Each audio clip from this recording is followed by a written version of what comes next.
राजस्थान के जैसलमेर में एक बड़ा भीषण सड़क हादसा हुआ जिसने पूरे देश को झकझोर कर रख दिया। ये हादसा इतना दर्दनाक था कि जिसने भी सुना उसका दिल दहल गया।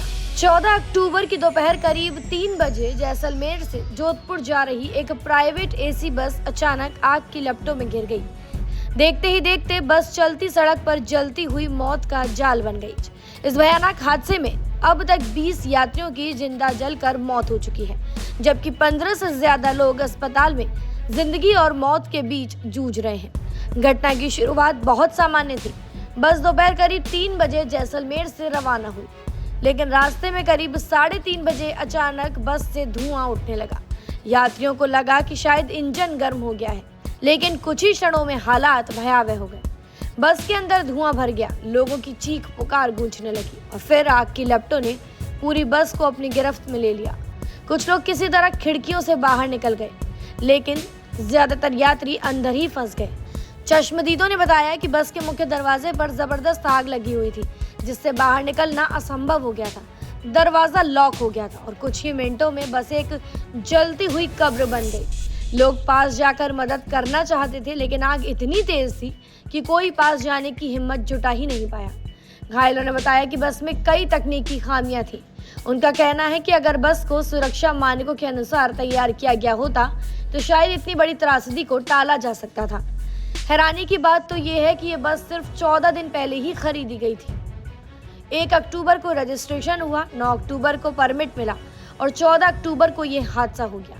इतनी नई बस में आग लगने के पीछे कई बड़े सवाल खड़े हो गए हैं कि आखिर इसमें तकनीकी खामी क्या थी। क्या एसी सिस्टम ओवरहीट हुआ या फिर सुरक्षा मानकों की अनदेखी की गई?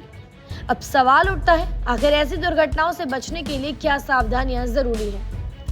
एक एसी बस में सुरक्षा के लिए कुछ जरूरी उपाय हमेशा होने चाहिए। फायर एक्सटिंग्विशर हर बस में कम से कम 2, एक आगे या एक पीछे होना अनिवार्य है। इमरजेंसी एग्जिट, बस में कम से कम एक इमरजेंसी दरवाजा और एसी खिड़कियां हों जिनसे लोग जरूरत पड़ने पर बाहर निकल सके।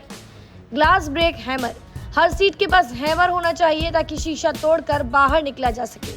फायर रेसिस्टेंट मटेरियल, सीट, पर्दे, वायरिंग ऐसी होनी चाहिए जो आग को फैलने से रोके। इमरजेंसी लाइटिंग, बिजली फेल होने की स्थिति में स्वतः जलने वाली लाइटें लगाई जानी चाहिए। सीसीटीवी कैमरे, बस के अंदर और बाहर निगरानी के लिए 24 घंटे काम करने वाले कैमरे होने चाहिए। जीपीएस ट्रैकिंग सिस्टम, जिससे बस की लोकेशन हर वक्त ट्रैक की जा सके। ऑटोमेटिक फायर अलर्ट सेंसर, धुआं या आग लगते ही तुरंत अलार्म बजे। स्पीड गवर्नर, जिसमें ड्राइवर अत्यधिक गति से बस ना चलाए। विशेषज्ञों का कहना है कि हर 6 महीने में आरटीओ को बसों की सुरक्षा ऑडिट करनी चाहिए ताकि किसी भी तकनीकी खामी का समय रहते पता चल सके। इसके अलावा एसी सिस्टम और इलेक्ट्रिक वायरिंग की टेस्टिंग रिपोर्ट भी अनिवार्य है। ड्राइवरों के लिए भी कुछ ट्रेनिंग बेहद अहम है। फायर सेफ्टी ड्रिल, ताकि आग लगने की स्थिति में तुरंत राहत और बचाव कार्य किया जा सके। फर्स्ट एड ज्ञान, प्राथमिक उपचार और घायलों को शुरुआती मदद देना आना चाहिए। थकान प्रबंधन, लंबी यात्राओं में ड्राइवर रोटेशन और अनिवार्य विश्राम का पालन होना चाहिए। इस हादसे ने न सिर्फ कई परिवारों के चिराग बुझा दिए, बल्कि एक बड़ा सबक भी छोड़ दिया कि सुरक्षा से कभी समझौता नहीं किया जा सकता। हर बस ऑपरेटर, हर कंपनी और हर यात्री को ये समझना होगा कि सुरक्षा केवल नियम नहीं, जीवन की गारंटी है। राजस्थान के जैसलमेर का ये हादसा आने वाली पीढ़ियों के लिए चेतावनी है कि अगर हमने सुरक्षा मानकों को गंभीरता से नहीं लिया तो ऐसी त्रासदियां दोहराई जाती रहेंगी। फिलहाल जानकारी में इतना ही। खबरों के लिए सब्सक्राइब करें भारत एक्सप्रेस।